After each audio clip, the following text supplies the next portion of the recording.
If you've been on a long journey recently, it's more than likely you have ended up on a smart motorway.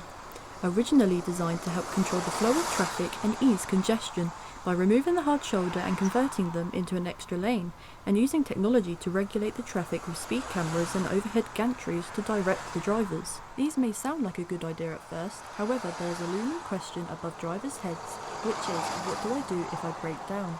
A question that challenges how safe these smart motorways really are. I spoke to Claire Mercer, who leads a campaign to bring back the hard shoulder, after losing her husband Jason and another driver, Alexandra, who were killed by a lorry who crashed into their vehicles on a live lane on the M1 in 2019, after they stopped due to a minor collision. Well, when I first started, barely anyone, including myself, knew what a smart motorway was. And if they had any idea at all, they thought it was to do with the cameras and fines. So they thought it was all to do with getting fined. Motorways, which are already dangerous, they've taken away the hard shoulder and made them all more dangerous and said that this tech helps. And then the tech stops working and they don't tell us. I don't understand why a shop has to tell you their floor is wet, but the national highways don't have to tell you that the motorway is even more dangerous than ever. The National Highway provided me with a statement on the matter. They were introduced to provide extra capacity on some of our busiest and most congested sections of motorway,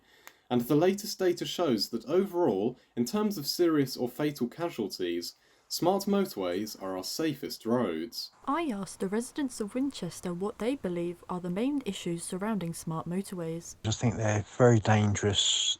The whole purpose of them is to save money, not to save lives. It's just so dangerous. I just think they're utter death traps. They should be banned. I believe smart motorways aren't that smart. I think they're dangerous. The thought of breaking down on a live lane is really, really scary. Having been introduced in 2010, the smart motorways have faced heavy criticism for the increased likelihood of people who stop on them being killed than if they stopped on a hard shoulder.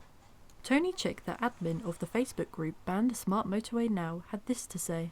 I honestly think that somebody should be made responsible for allowing these things to go ahead in the first place, because of the danger element and the fact that you're creating a motorway system without a lifeline, an imprisonable offence. I can't believe that you could allow that to happen. As the technology which drivers rely on to keep them safe regularly fail, it's instead putting them at risk. Will the government stick to their word, and will the hard shoulders make their return? Alexandra, Stapleton, Winchester News Online.